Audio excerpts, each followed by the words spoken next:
오늘 여기 우리가 교독한 내용의 말씀과 또 그 이하에 있는 말씀 내용은 여러 가지 법을 기록했습니다.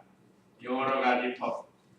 그래서 오늘 1절에서 9절은 아무도 모르게 죽은 자의 시체를 처리하는 법, 아무도 모르게 죽은 자의 시체를 처리하는 법을 말씀하셨고, 그 다음에 10절로 14절은 포로된 여자를 아내를 삼는 대한 법을 말씀하셨습니다.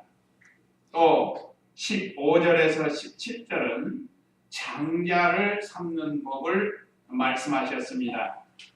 그 다음에 네 번째는 18절에서 21절에 부모를 거역하는 아들에 대한 처벌, 부모를 거역하는 아들에 대한 처벌법이 기록되어 있습니다.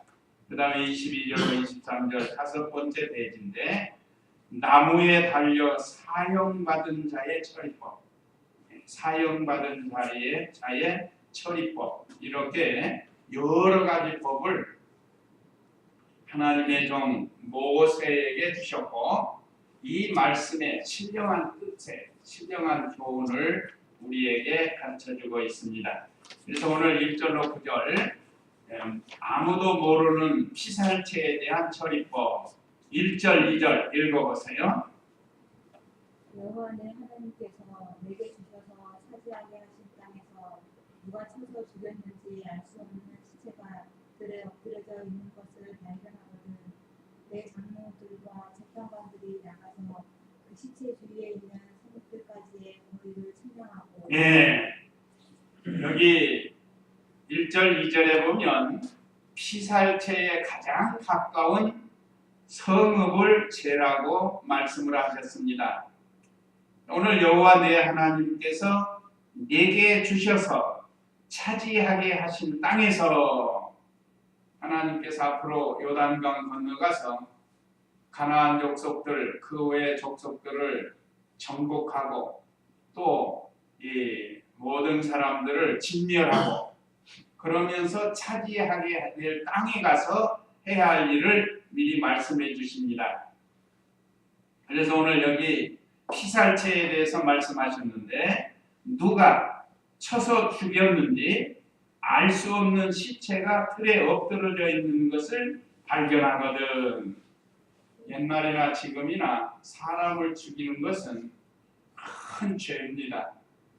그래서 우리 성경에서는 사람을 죽이면 그 사람도 피를 찾기 위해서 죽이라고 했습니다. 그런데 그러다 보니까 고의적이 아니고 실수해서 사람을 죽였을 때는 억울하다. 그래서 만든 제도가 뭐라고 그랬죠?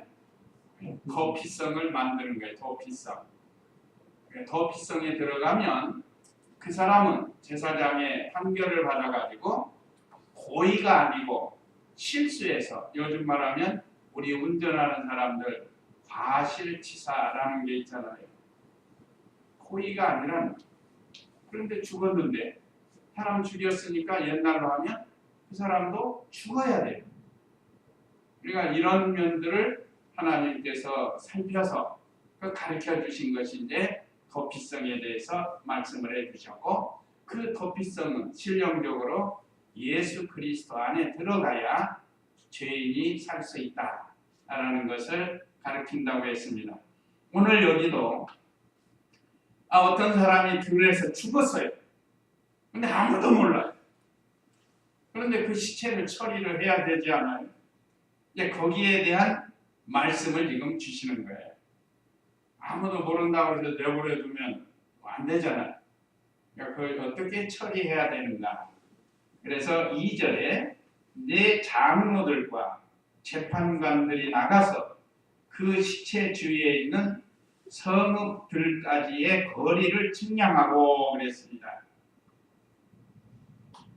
장로나 재판장들이 가까운 성읍을 측량하도록 했습니다. 그런가 하면 여러 지파, 여러 민족이 사는데 어디가 제일 가까운가? 요즘도 무슨 사건이 나면요, 어느 지역 파출소인가 경찰서인가 거기서 담당하게 돼 있다. 그런 거 보면 이 성경에서 오래전에 벌써 나온 거예요. 그래서 좀 애매한 데 있잖아요. 애매한 데 있으면 어떻게 하죠? 요즘 서로 안 맡으려고 해요. 귀찮으니까. 그래서 서로 미루는 거예요. 이건 우리 구역이 아니다. 이건 당신 구역. 그런 일들이 일어난다. 그래서 하나님께서 정해주신 것은 그 시체가 발견된 장소에서 가장 가까운 성읍의 책임을 져야 된다는 거예요. 이게 참 얼마나 참 지혜롭게 잘 가르쳐 주시는지 몰라요. 하나님께서. 그래서 오늘 여기 3절 4절은 가장 가까운 성읍의 장로들에게 할 일을 말씀했습니다. 3절 4절 읽어보세요. 그 시체에서 가장 가까운 성읍의 장로들은 일한 적이 없고 멍에를 메어 보지 않는 암소 한 마리를 끌고 와서 물이 항상 흐르며 갈지도 않고 식물을 씹지도 않는 굴짜기로 끌고 내려가 그곳에서 암송아지의 목을 꺾어라. 네. 먼저 가장 재 가지고 가장 가까운 성읍의 장로를 부르라고. 그래가지고 그 장로에게 할 일을 말씀하신 겁니다. 그러니까 그 시체에서 가장 가까운 성읍의 장로들은 일한 적이 없고 멍에를 메어보지 않은 암소 한 마리를 끌고 와서 물이 항상 흐르며 갈지도 않고 식물을 심지도 않는 꼴짜기로 끌고 내려가 그곳에서 암송아지의 목을 꺾어라 그랬습니다. 한번 멍에 메고 밭 깔거나 짐 싣거나 그러지 않은 그런 소도 또 암소를 취하라고 했습니다. 그래서 이렇게 항상 물이 흐르는 깨끗한 곳에 가서 그 소의 목을 꺾으라고 했습니다. 이것에 대한 신령한 뜻은 예수 그리스도께서 흠없는 온전한 제사를 드려줄 것을 가리킵니다. 그러니까 죽는 것은 죄로 인해서 죽는 겁니다.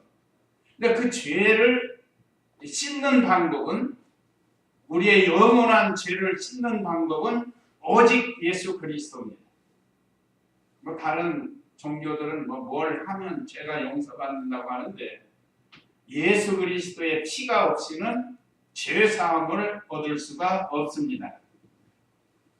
그래서 이 당시 송아지의 목을 끊는 것은 그 살인한 자가 받을 벌을 송아지가 대신 받는 거예요. 그래서 구약 시대에 양이나 소나 비둘기나 그걸 가지고 하나님께 드리는 건데 자기가 죽어야 되는데 대신 소나 양이나 비둘기가 죽어주는 것처럼 앞으로 우리 예수님이 오셔서 우리 죄인들을 위해서 대신 죽어주실 것을 예표하는 그런 말씀입니다. 그래서 우리 예수님이 이 예언대로 2000년 전 유대 땅에 오셔서 우리를 대신해서 십자가에서 몸버려 피 흘려서 우리의 모든 죄를 사해 주시는 이 일이 이루어졌습니다. 또 여기서 죽음은 죄를 상징하는데 죄값은 사망이라는 뜻입니다. 죄값은 사망이다. 로마서에 있는데 죄값은 사망이라고 했어요. 근데 그 사망을 해결해 주실 분이 오직 예수님이시라. 우리 인생은 한 번 왔다가 한 번 가는 건 하나님이 정했습니다. 어디서 정했다고 그랬죠? 에덴 동산에서. 누가요? 하나님이 정하신 거예요. 하나님. 무엇 때문에요? 죄 때문에요. 죄.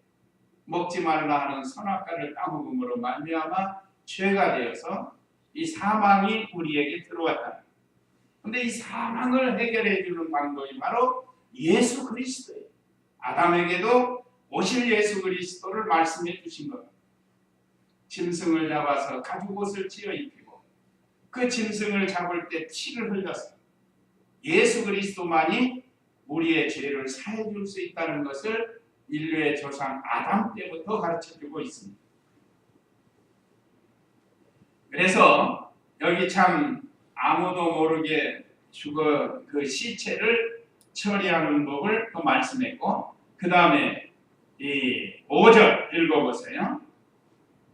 레위 자손 제사장들도 그곳에 갈 것이니 그들은 여호와 네 하나님께서 선택하셔서 그분을 섬기며 여호와의 이름으로 축복하는 일을 맡은 사람들이기 때문이다. 모든 논쟁과 분쟁이 그들의 입에 달려있다. 예, 여기 5절에는 제사장이 해야 할 일을 또 말씀했습니다. 제사장, 장로와 제사장 직분이 다릅니다. 이번에는 제사장이 해야 할 일을 하나님께서 말씀하셨는데, 제사장은 반드시 레위 자손에서 나와야 돼요. 레위는 이 야곱의 넷째 아들이죠. 루벤, 시므온, 레위 셋째 아들. 루벤, 시므온, 레위, 유다 이렇게 나가는데, 자, 이 셋째 아들이 레위입니다. 그러니까 그 레위 자손만이 제사장이 되는 거예요. 이건 하나님이 정하신 겁니다. 그런데 북이스라엘에서 레위 자손이 아닌 보통 백성으로 제사장을 삼은 게 죄가 됐습니다. 7월 절기를 8월 절기로 바뀐 것이 죄고, 금송아지를 만들어서 섬긴 게 죄가 됐습니다. 이게 북이스라엘의 대표적인 죄 세 가지가 바로 이거예요. 그러니까 레위 자손이 제사장이 되는데, 그곳에 갈 것이니 그들은 여호와 내 하나님께서 선택하셔서, 특별히 레위 지파는 하나님을 섬길 수 있도록 선택하셨어요. 그래서 어떤 면에서 넓은 의미로는 우리가 다 레위 자손이에요. 넓은 의미로 레위 자손에 속해서 이렇게 하나님 앞에 나와서 우리 스스로도 그리스도로 그 보혈을 의지하고 하나님께 우리 자신을 드리는 제사를 드립니다. 그래서 너희는 산제사를 드리라고 했어요. 산제사. 하나님 앞에 우리는 살아있는 이 영적인 제사를 드리는 건데, 그 영적인 제사가 바로 예수님을 모시고 드리는 제사예요. 예수님 없는 제사는 영적인 제사가 아닙니다. 구약시대에 짐승을 잡아 드리는 것도 마찬가지예요. 오실 그리스도를 믿지 아니하고 짐승을 잡아 드리는 것은 그건 살생하는 거라고 그랬어요. 살생. 아무 의미가 없다는 거죠. 그래서 레위 자손은 해야 할 일을 말씀하셨는데, 이 레위 자손들은 여호와 네 하나님께서 선택하셔서 특별한 직분을 준 거예요. 오늘 우리들도 다 선택받았습니다. 넓은 의미로. 또 오늘 이 시대에는 교역자를 가리키기도 해요. 교역자. 그분을 섬기며 여호와 이름으로 축복하는 일을 맡은 사람들이기 때문이다. 여호와의 제사장들은 백성들을 축복하는 직분을 맡았습니다. 그뿐만 아니라 모든 논쟁과 분쟁이 그들의 입에 달려있다. 재판하는 것도 가지고 있는 거예요. 그래서 재판할 수 있는 이런 사명도 제사장들에게 주었습니다. 그래서 왜 제사장을 불러다가 같이 이 일을 해야 되는가 하면, 이 피살체에 대한 바른 판결을 하게 하기 위한 하나님의 뜻입니다. 또 두 번째는 하나님께 속죄 제사를 드리기 위한 거예요. 아까 그 송아지를 잡아서 해야 하려면 그 제사장이 같이 하는 거예요. 하나님 앞에 제사 드리는 일은 제사장이 같이 해야 되는 겁니다. 특별히 오늘 여기 제사장들은 하나님께서 택해서 백성들에게 하나님의 이름으로 축복을 하기도 하고, 모든 송사, 분쟁을 판결하는 그러한 직분을 맡은 사람. 요즘 판사들 또 많이 시끄러워지게 생겼어요. 그동안 해왔던 판사들, 새로 이제 올라오는 판사들, 그냥 분쟁이 일어난다고. 지난 대법원장 누구였죠? 지금 양택수입니다. 그 대법원장이 물러난 지 얼마 안 됐죠. 많은 판사들에게 존경을 받는 그런 판사였는데 좀 또 신판사들, 불만 있던 판사들이 좀 나오는 모양이에요. 앞으로 어떻게 흘러갈지 모르겠어요. 대법원 누구죠? 이번에 사과했죠. 사과. 법관들의 어떤 잘못에 대해서 사과를 했습니다. 새로 대법원장 된 사람 김명수 씨. 근데 이 판결을 잘해야 돼요. 이 판검사가 이 판결을 잘해야 죄 없는 사람이 억울하게 죄를 뒤집어 쓰지 아니하고 또 죄 있는 사람이 죄 없는 것처럼 되지 않는다. 그래서 나라의 이런 일꾼들이 정직한 사람들이 나와야 돼요. 너무 좌쪽으로 기울어지도 안 되고 너무 우쪽으로 기울어지도 안 돼요. 그런 사람들은 공정하게 공의롭게 해야 됩니다. 어떤 정치적인 판검사가 돼도 안 되고 또 너무 약자만 위에서 있는 것도 안 돼요.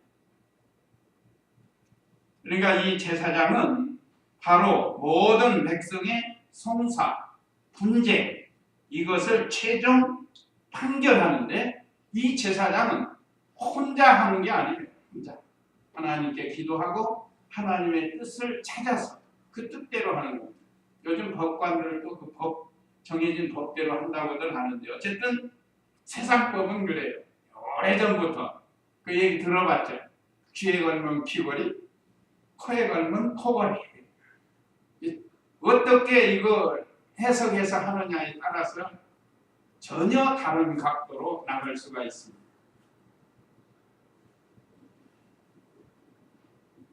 그래서 백성들에게 유익을 주는 제사장인데 이제 그 제사장이 해야 할 일에 대해서 말씀을 했습니다. 그 다음에 6절 읽어보세요.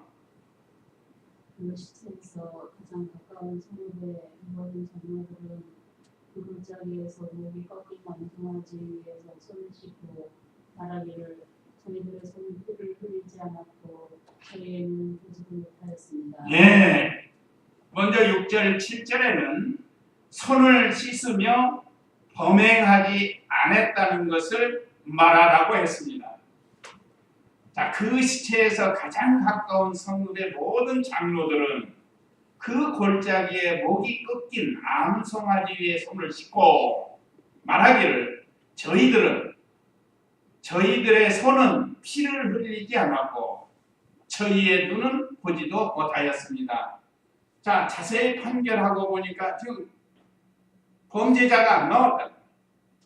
그러니까 장로는 그 성읍의 대표인데 백성들의 대표들이 그러니까 자기들의 사람들은 이 손에 피를 흘리지 않았다고 말을 하는 겁니다. 성읍 전체가 이제 책임을 져야 되는 거예요. 성읍 전체가. 죽었다고 해서 나는 피를 안 흘려서 아무 상관없습니다. 그게 아니고 자기들이 죄가 없다는 것을 말을 하고 고백을 하고 그런 다음에는 성읍 전체에서 그 일을 감당해야 할 것을 가르칩니다. 어디 성읍이? 가장 가까운 성읍에서 그걸 감당을 해야 돼요. 그래서 요즘도 길에서 그냥 죽은 사람들 그런 사람들 다 처리해 주잖아요. 내버려 두면 안 되니까 가장 가까운 데서 그 시체를 처리해 줘요. 그 길에서 죽은 사람들을 뭐라고 그러죠? 객사라고 해요. 객사. 요즘 날씨가 추워서 그런 사람들이 별로 나오는데 그런 사람은 가장 가까운 그 지역에서 잘 처리를 해줘야 되는데 확실하게 제사장을 불러서 확인을 하고 그런 다음에 처리하는 법을 말씀했습니다. 그래서 어떤 이 죄에 대해서는 성읍에서 책임져야 할 것은 성읍에서 책임을 져야 되고, 또 그 지파에서 책임져야 할 것은 지파에서 책임을 져야 되고, 가족이 죄를 지으면 가족이 책임을 져야 하는 것을 우리에게 가르쳐 줍니다. 오늘 우리 이 시대, 우리 각자가 개인이 책임져야 할 것은 개인이 책임을 져야 되고, 가정이 책임져야 할 것은 가정이 책임져야 돼요. 교회가 책임을 져야 하면 교회가 책임을 지고, 때로는 교역자가 책임을 져야 할 일이 생기면 교역자가 책임을 지는 것이 하나님 앞에 바로 하는 겁니다. 책임을 안 지려고 하니까 문제가 생깁니다. 상당히 문제가 심각하게 생깁니다. 그래서 이제 7절, 8절 읽어보세요. 8절, 9절.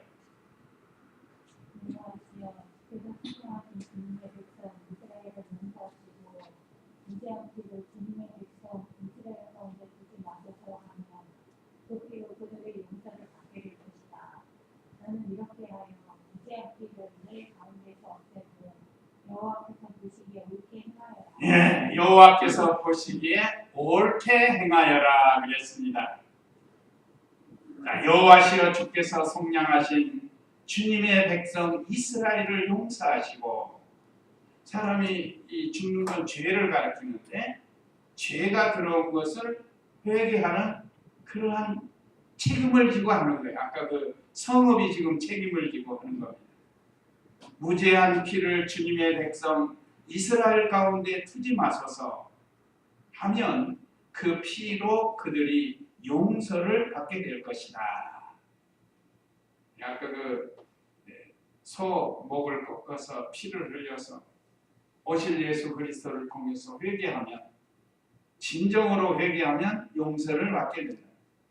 그 다음에 9절에 너는 이렇게 하여 무죄한 피를 내 가운데서 없애고 여호와께서 보시기에 옳게 행하여라. 이 말씀 준비하다가 보니까 세상이 너무 악해졌어요. 뉴스 보셔서도 아시죠? 우리가 직접 보는 건 아니니까. 얼마나 사람을 잘 죽이는지 몰라요. 이런 걸 참 초등학교에서 하나님이 보고 계시고 하나님 앞에 큰 죄고 벌을 받는 일이다. 그건 죽을 죄다 하고 자꾸 학교에서도 가르쳐야 되는데 그건 안 가르치니까. 성경을 안 가르치잖아요. 그리고 그 오락 가운데 그 폭력적인 걸 자꾸 본다면 거기에 빠져가요. 아유 하면서 사람 때리면 넘어지는 거고, 아유 하면 사람 때리면 맨날 치고 다니는 거예요. 발로 차고 그냥. 그런 걸 애들이 좋아하는 거예요. 그러니까 은연중에 그런 게 습관이 돼요. 남 때리는 걸 보통 여기고. 그래서 요즘 아이들이 다 그런 건 아니지만 많이 남북해졌다. 그러나 어려서부터 하나님 말씀 배우는 우리 주일 학생들은 물론 그렇게 막 난폭하지는 않아. 늘 배우니까.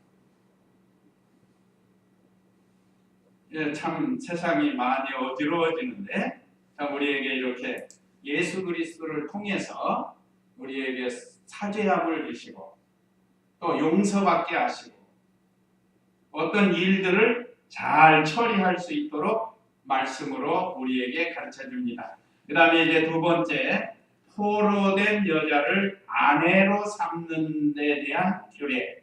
10절로 14절입니다. 10절 읽어보세요.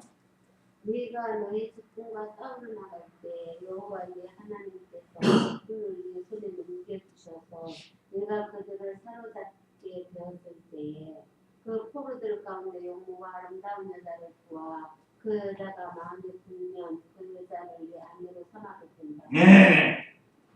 네, 여기 포로된 여자를 아내로 삼는 방법에 대해서 말씀을 하셨는데, 이제 가나안 땅에 들어가서 그 칠족속에 대해서 말씀한 게 아닙니다. 이거는 칠족속은 다 어린아이까지 다 죽이라고 그랬어요. 우리 20장 16절 한번 읽어보세요. 20장 16절.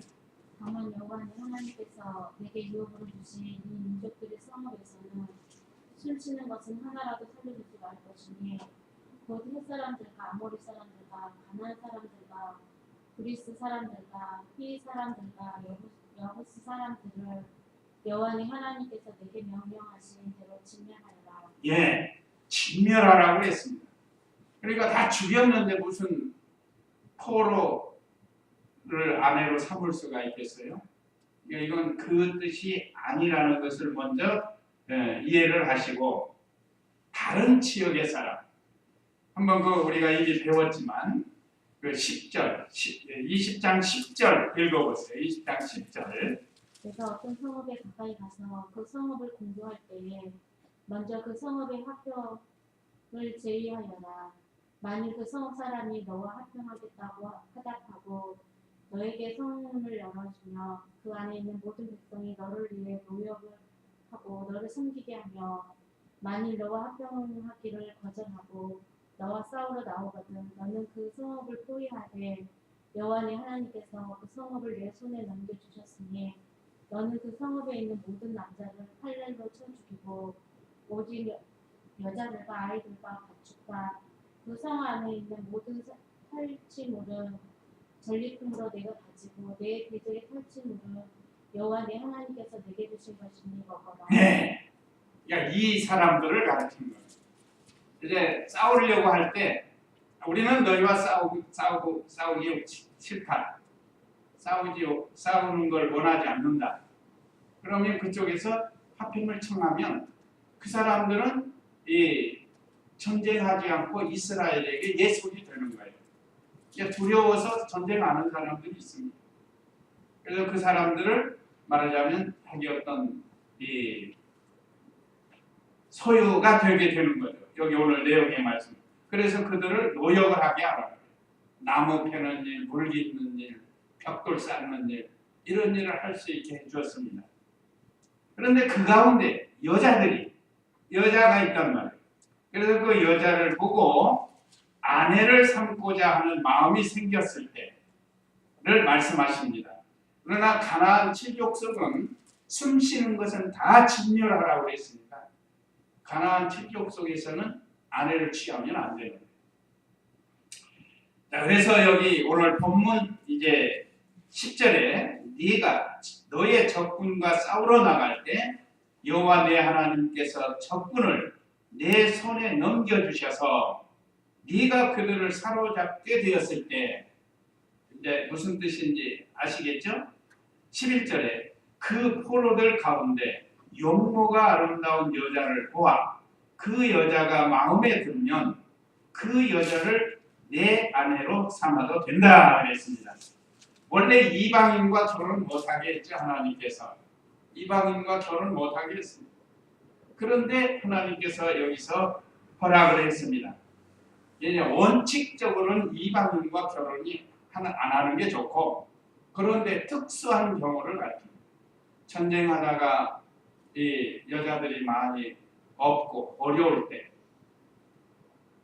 그리고 하나님의 그 특수한 어떤 어려움이 있을 때, 특수한 관계가 될 때, 그럴 때는 이방인과 결혼을 하도록 하나님이 하셨습니다. 한번 룻기 한번 보세요. 룻기 4장 13절 말씀, 구약성경 룻기, 사사기 다음에 룻기 4장 13절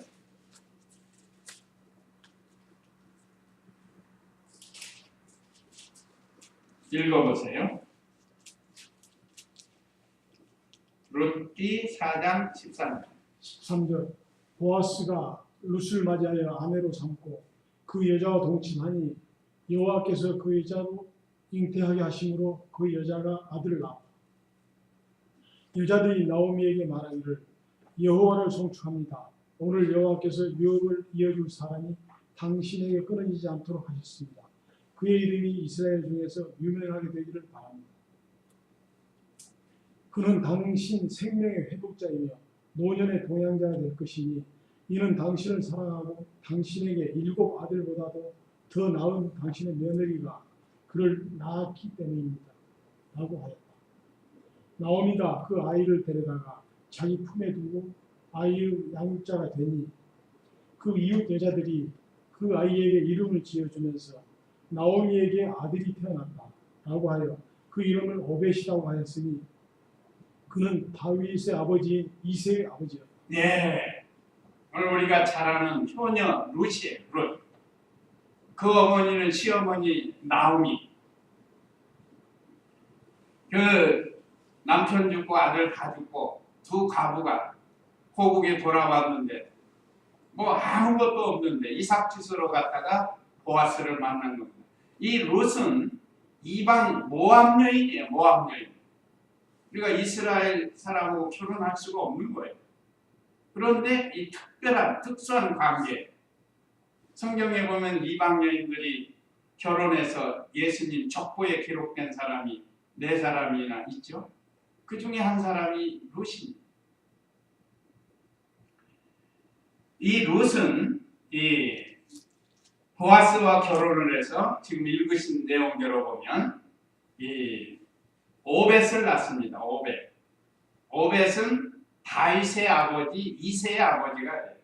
이게 다윗의 아버지 이새, 이새의 아버지 오벳. 오벳의 아버지는 보아스. 그 오벳의 어머니는 나오미라. 아니 룻이에요. 룻. 그러니까 룻은 다윗의 증조 할머니가 됩니다. 자, 이와 같이 이방 여인이지만 하나님의 그 특수한 관계로 인해서 이렇게 이방 결혼을 할 허락을 하신 거예요. 창세기 41장 45절에는 요셉도 이방 여인과 결혼을 했고 또 우리가 잘 아는 모세도 민수기 12장 1절에 보면 구스 여자를 취해서 아내를 삼아가지고 그걸 그 누이 미리암이 비방했다가 문둥병이 죽지 않았어요. 이것은 특수한 경우를 가리킵니다. 오늘 여기도 마찬가지예요.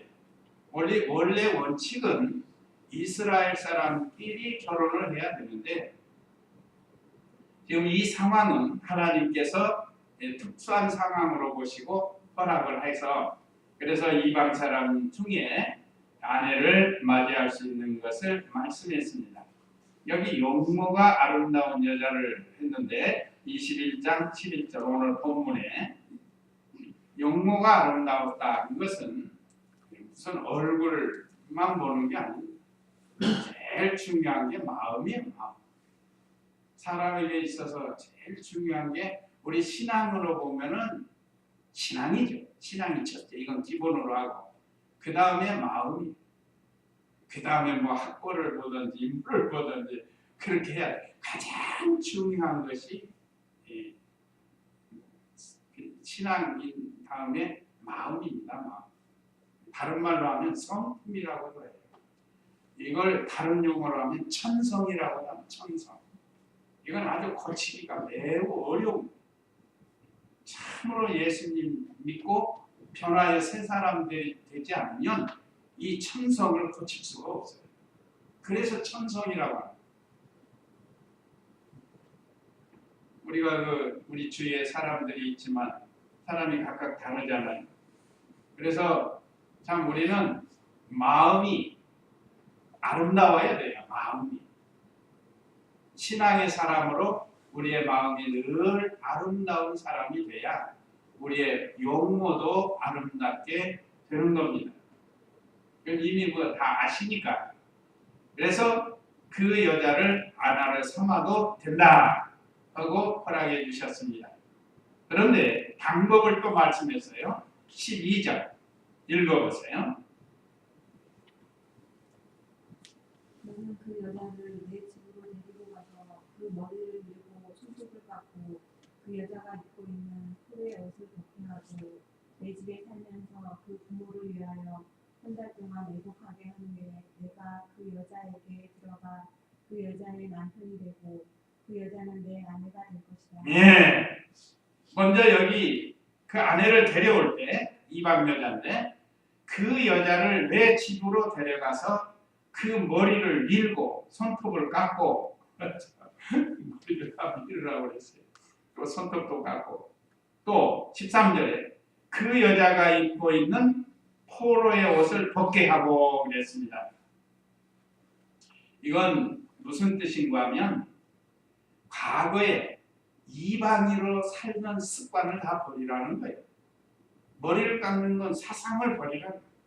과거에 이방인으로 살았던 것을 다 버리라는 것을 가르쳐주기 위해서 머리털을 밀고 손톱을 베고 또 포로의 의복을 벗어버리고 우리 성도가 과거에 예수님 믿기 전에는 이방인처럼 살았는데 예수님을 믿고 나부터는 이제 우리는 신령한 뜻으로 예수님의 신부가 됐습니다. 예수님의 신부가 되었으니까 과거에 이방인 생활했던 습관들을 버리라는 거예요. 사상도 버려야 돼요. 우리 크리스찬의 사상은 이방인의 사상과 달라요. 우리는 주일이 되면 특별히 하나님께 예배 드리려고 생각을 하고 그러잖아요.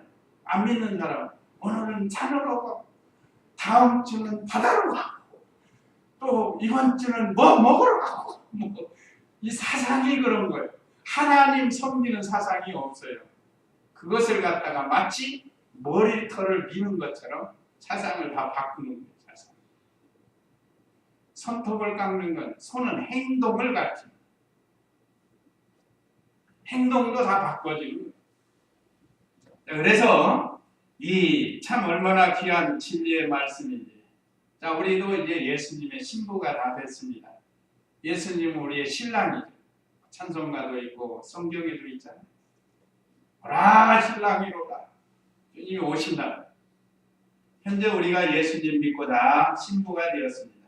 그런데 과거에 잘못된 것, 술 먹고 노름하고 못된 짓 하고 했던 것들을 다 벗어버리고 그리스도의 신부로서 살아야 될 것을 오늘 이 말씀을 통해서 우리에게 가르쳐줍니다. 그래서 과거의 포로의 옷도 벗어버리고 세상 옷 다 벗어버리고 그리스도의 의의 옷을 입고 이제 신랑과 함께 사는 겁니다. 그런데 여기 13절 또 보면 네 집에 살면서 그 부모를 위하여 한 달 동안 애곡하게 한 후에 네가 그 여자에게 들어가 그 여자의 남편이 되고 그 여자는 내 아내가 될 것이다. 한 달 동안 지키라는 거예요. 지키라는 거예요. 이것은 뭔가 하면 그 아내된 자들이 이제 전쟁으로 인해서 부모를 잃고 너무 슬퍼하는 중에 있으니까 그걸 좀 안정할 수 있도록 기간을 정해주라는 겁니다. 사람이 안정된 마음이라야 무슨 일을 해도 즐겁게 할 수 있습니다.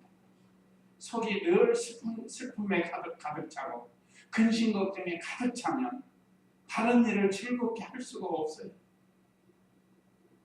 오늘 저와 우리 성도님들도 우리의 심령이 늘 안정된 심령이 되도록 해야 돼요. 너무 복잡하면 그래서 사람이 갑자기 막 복잡해지면 운전하다가 엉뚱한 데로 가고 잘못될 수가 있다. 우리 안정된 심령이 참 그리스도 안에서 그리스도의 신부로 우리의 늘 안정된 심령이 되어서 생활을 해야 됩니다. 그래서 오늘 이 말씀을 통해서 우리에게 은혜 드리고 마지막 14절 읽어보세요. 14절 그 후에 그 여자가 내 마음에 들지 않으면 그 여자의 마음대로 가게 하고 결코 돈을 받고 그 여자를 팔지 마라. 내가 그 여자를 욕되게 하였으므로 그 여자를 돈 받고 팔아서도 안 되고 종처럼 취급해서도 안 된다. 네. 아내로 데려왔다가 한 달 동안 이렇게 지켜보는데 영문은 아름다운데 지내보니까 마음이 영 아니라 하는 성격도 그러고 그럴 때는 돌려보내는 거야. 다시 돌려보내는데 돈 받고 팔지 말라고 했습니다. 돈받이 팔지 말고 그 여자의 마음대로 가게 하라는 거예요. 그래서 그 여자를 욕되게 함으로 그 여자를 돈 받고 팔아서도 안 되고 종처럼 취급해서도 안 된다. 한번 시집을 가면 그 남자의 사람이 돼야 되는데 그런데 한 달 동안 이렇게 지내다 보니까 영 이거 아내로 같이 살 수가 없단 말이에요. 그러면 그냥 내보내라고 했습니다. 내가 오늘 우리에게 주신 이 말씀 속에는 참 죄를 지으면 사망이 온다는 것. 그러니까 그 죄를 처리하는 방법, 예수 그리스도를 통해서 우리의 죄를 사함을 받을 수 있다는 것을 말씀해 주시고 또 그 가까운 성읍에서 책임을 져야 된다는 것. 그러니까 우리 각자에게도 하나님이 우리에게 책임을 맡기셨는데 그 책임을 잘 감당해야 될 것을 가르쳐 주시고 제사장을 통해서 모든 일이 다 해결이 되도록 하나님께서 이렇게 세워주셨습니다. 그 다음에 포로된 여자를 아내로 삼는 방법에 있어서도 원래는 이방인과 결혼하는 건 하나님이 금하셨지만 특수한 경우에는 이와 같이 이방인도 허락했습니다. 그래서 요즘도 안 믿는 아가씨 데려다가 잘 믿고 신앙생활 할 수 있게 하는 그래서 믿음 좋은 그런 가정들이 있어요. 또 믿는 아가씨가 믿지 않는 집에 시집가 가지고 그 식구들을 다 전도해 가지고 같이 믿음 생활하게 하는 경우도 있습니다. 그래서 이런 경우가 되도록 하는 것은 괜찮다고 볼 수가 있습니다. 근데 여간 어려운 게 아니에요. 안 믿는 집 시집 가가지고 다 전도하려면 여간 어려운 게 아니에요. 처음부터 잘 믿는 집에 시집 가면 장가 가면 좋은 거죠. 자, 오늘 이 말씀 기억하시고 다 같이 잠시 기도하시겠습니다.